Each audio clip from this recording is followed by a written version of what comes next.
Hello friends, how are you? Hope all of you are doing well. So today we will talk about cardiac vectors that helps to explain the ECG. So let's move. The first vector is the vector for atrial depolarization, and this vector is oriented from SA node to AV node, and it helps in atrial depolarization. Now moving towards the ventricular depolarization vector.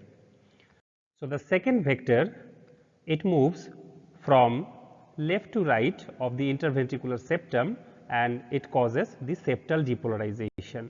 Moving on to the third vector, the third vector is for the depolarization of ventricular apex.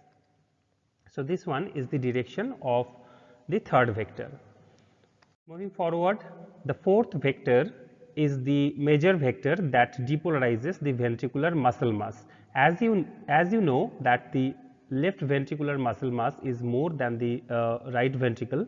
So the net direction of ventricular depolarization is towards the left ventricle.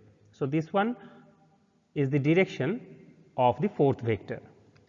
Now the last vector or fifth vector, it is for the depolarization of the postero-basal part of the left ventricle, and the direction is this one.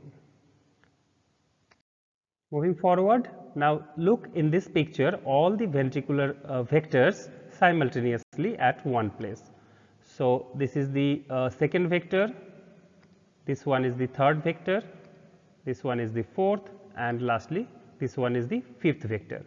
Now if we put all the vectors to start from the center point, this is the orientation of the second vector or the septal depolarization vector. This one is the vector for apex depolarization. Now this vector is the vector for ventricular muscle mass depolarization, that is oriented towards the left ventricle, and finally the vector that depolarizes the postero-basal part.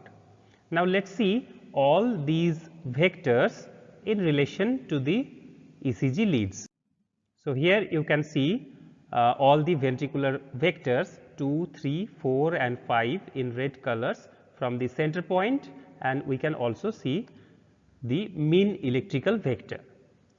So more or less or approximately the direction of the second vector or septal depolarization vector is 170 degree, the third vector or apex depolarization vector is oriented towards 70 degree, the fourth vector that depolarizes the ventricular muscle mass and that is oriented towards the left ventricle, it is at -10 degree, and the fifth vector that depolarizes the postero-basal part of the left ventricle is oriented more or less towards -70 degree. Thank you.